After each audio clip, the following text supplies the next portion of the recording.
कितनी बेहिस्सी है ना ये, फिर बातें करते हैं बड़ी बड़ी।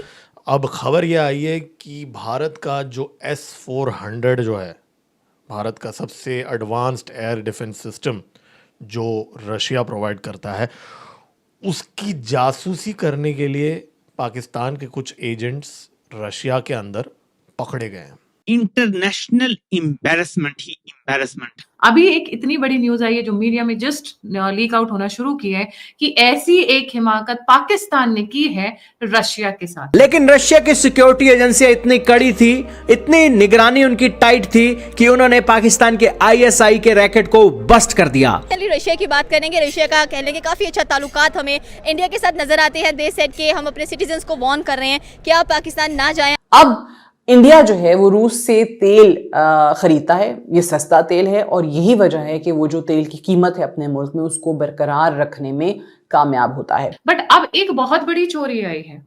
रशियंस की आदत नहीं है कि कोई उन्हें धोखा दे तो वो छोड़ दें। वो कहते हैं नहीं कि बकरे की माँ कब तक खैर मनाए, एक दिन तो छुरी के नीचे आना है। कि राइट नाउ बांग्लादेश की भी सिचुएशन कुछ डिसमिस नजर आ रही है आम लोगों को। आप ये याद रखिएगा, अगर आपकी ये सोच है ना कि हमारी जंग लगेगी हिंदुस्तान से, अल्लाह ना करे, तो सऊदी अरेबिया हमारे साथ प्रॉपर खड़ा हो जाएगा। वो भी इंडिया के साथ जंग लड़ेगा, वो भी अपने हथियार और पिस्तौलें लेके, और अरबी वो पहन के, अपना जाबा जो है वो पहन के आ जाएंगे जंग लड़ने के लिए। ऐसा कुछ भी नहीं होगा, वो नहीं खड़ा होगा, कभी भी नहीं खड़ा होगा यार। क्योंकि रशियंस वो जन्मों जन्मांतर तक बदला लेते हैं जब तक स्कोर सेटल ना कर लें। हेलो फ्रेंड्स, जय हिंद। हिंदुस्तान स्पेशल में आपका स्वागत है दोस्तों। भारत के खिलाफ साजिश रचने में जुटे पाकिस्तान की एक बार फिर इंटरनेशनल फजीहत सामने आई है। पाकिस्तान की खुफिया एजेंसी आईएसआई के जासूसी नेटवर्क का पर्दाफाश कर दिया है। यह नेटवर्क रूस के एडवांस एयर डिफेंस सिस्टम जैसे S-400 और हेलीकॉप्टर टेक्नोलॉजी चुराने की कोशिश में था। रूस की यह कार्रवाई भारत की सुरक्षा दृष्टि से बेहद अहम मानी जा रही है, क्योंकि जिन तकनीकों को निशाना बनाया गया था वह भारतीय वायुसेना के आधुनिक रक्षा तंत्र का हिस्सा है। इकोनॉमिक टाइम्स की रिपोर्ट्स के मुताबिक रूस की खुफिया एजेंसियों ने सेंट पीटर्सबर्ग में एक नागरिक को गिरफ्तार किया जो आईएसआई के लिए काम कर रहा था। सीक्रेट डॉक्यूमेंट की तस्करी होने से पहले ही भंडाफोड़ दिया गया। उसके पास से ऐसे दस्तावेज बरामद हुए जो सैन्य हेलीकॉप्टर और एयर डिफेंस सिस्टम के डेवलपमेंट में इस्तेमाल होते हैं। इनमें संवेदनशील तकनीकी जानकारियां शामिल थीं। यह खुलासा ऐसे समय में हुआ जब भारत ने हाल ही में ऑपरेशन सिंदूर के तहत पाकिस्तान में बैठे आतंकी नेटवर्क को बड़ा झटका दिया था।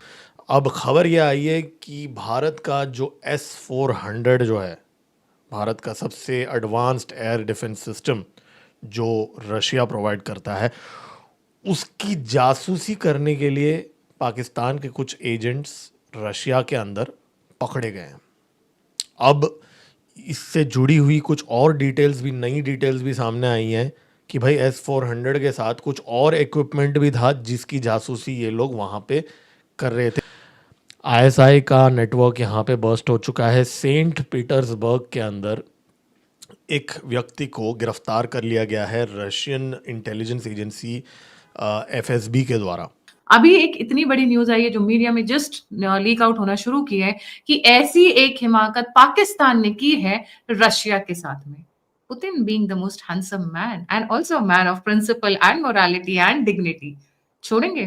Let's deliberate. हमारे साथ जुड़े हुए हैं मेजर जनरल सुधाकर सर नमस्कार, सत श्री अकाल, राम राम सा, खम्मा गणी, वड़क्कम सभी व्यूअर्स को।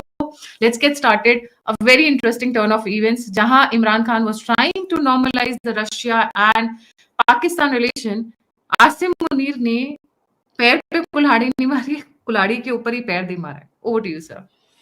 थैंक यू गायत्री, दोबारा तहे दिल से धन्यवाद। आपके चैनल ने फिर से मेरे को इनवाइट किया। और ये जो सब्जेक्ट है ये कोई सेंसेशनलाइजेशन वाला सब्जेक्ट नहीं है, ये काफ़ी सीरियस मसला है। ये सीरियस मसला इसलिए है कि ऑपरेशन सिंदूर के बाद इसमें 3-4 पहलू जुड़े हुए हैं। हमें मालूम होगा कि अचानक 9-10 मई को डोनाल्ड ट्रंप का जो बिहेवियरल मैट्रिक्स है हिंदुस्तान के प्रति काफी बदलाव होने लगा, जब हमारा कैबिनेट नोट निकल गया था कि act of terror will be treated as a act of war. और उसके बाद सबको मालूम है मुनीर साहब को लंच के लिए बुलाए थे, फिर उनका एयर चीफ भी गए थे। तो ये सारे, मेरा असेसमेंट ये कहता है कि पाकिस्तान के अंदर जो न्यूक्लियर हथियार हैं ये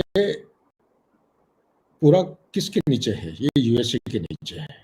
यूएसए के नीचे जब आ जाता है उनका एयर डिफेंस, काफी हद तक मैं संदेह करने लगता हूँ कि ये यूएसए का लॉजिकली स्पीकिंग उनका भी एयर डिफेंस होना चाहिए। अगर नहीं है, जहां जहां पे स्टॉकिंग है उधर शायद होगा पेट्रियट मिसाइल या कुछ होगा। लेकिन मैं चाइना का था SQ-9, PL-17 थे, ये सारे के सारे ये कामयाब क्यों नहीं हुए यहाँ पे? और हमारा हिंदुस्तान के लिए एक S-400 एक ऐसा एयर डिफेंस प्लेटफॉर्म है जो 314 किलोमीटर दूरी पाकिस्तान के अंदर जो wax air warning early warning जो एयरबोर्न प्लेटफॉर्म है उसको डाउन करके उसको न्यूट्रलाइज कर दिया था।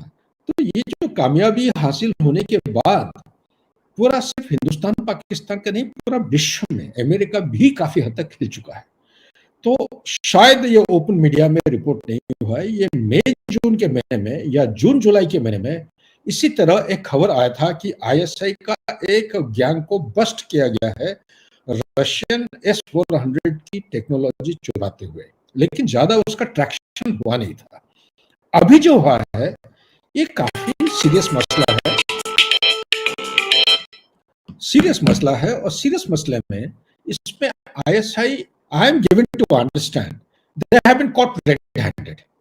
अच्छा, रेड हैंडेड क्या करने गए थे? वो S-400 का जो मिसाइल प्लेटफॉर्म की जो उसका जो डायग्राम, उसका जो टेक्नोलॉजी है, इतना कामयाब कैसे हो सकता है? इतना दूर से सेंसर एक्टिव करके और पिकअप करके जो टारगेट एंगेजमेंट होता है, सीकिंग ऑफ द सेंसर का काम और स्ट्राइकर का काम, इतना बेहतरीन कैसे हो सकता है? हिंदुस्तान का जो 7 से लेके 10 मई तक ये जो ऑपरेशन सिंदूर हुआ था उसमें not even a single projectile or oncoming missile could penetrate our air defense and come into our territory. This is a game changer as far as India is concerned. तो इसको वो चोरी करके अपना देश या अमेरिका के पास शायद ले जाना चाहते हैं और टेक्नोलॉजी को एग्जामिन करके उसको अपना पेट्रियट मिसाइल को बेहतरीन करना चाहते हैं, या चाइना के साथ शेयर करके कोई नया प्लान है इनका।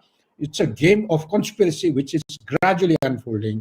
और सिर्फ यहीं पे नहीं, S-400 नहीं, इसके साथ 2 किस्म के हेलीकॉप्टर हैं। जो पहले एक टर्मिनेटर हेलीकॉप्टर होता था, उसको Mi-8 सीरीज का, वो हेलीकॉप्टर का जो अपग्रेडेड वर्जन है, असॉल्ट हेलीकॉप्टर भी है, अपग्रेडेड वर्जन का जो टेक्नोलॉजी, उसको भी चोरी करने की कोशिश की है। साथ ही इसी हेलीकॉप्टर सेगमेंट के साथ और एक हेलीकॉप्टर जो आर्कटिक में यूज होता है, वो different kind of atmosphere, temperature is very very chilling. तो ऐसा किस्म का टेक्नोलॉजी चोरी करने का क्या मकसद हो सकता है? ये सारे सवाल सबके मन में आते हैं, लेकिन उसका जवाब कहीं ना कहीं हमें सिंथेसाइज करके आगे की तरह उसको अनफोल्ड करना निहायत आवश्यक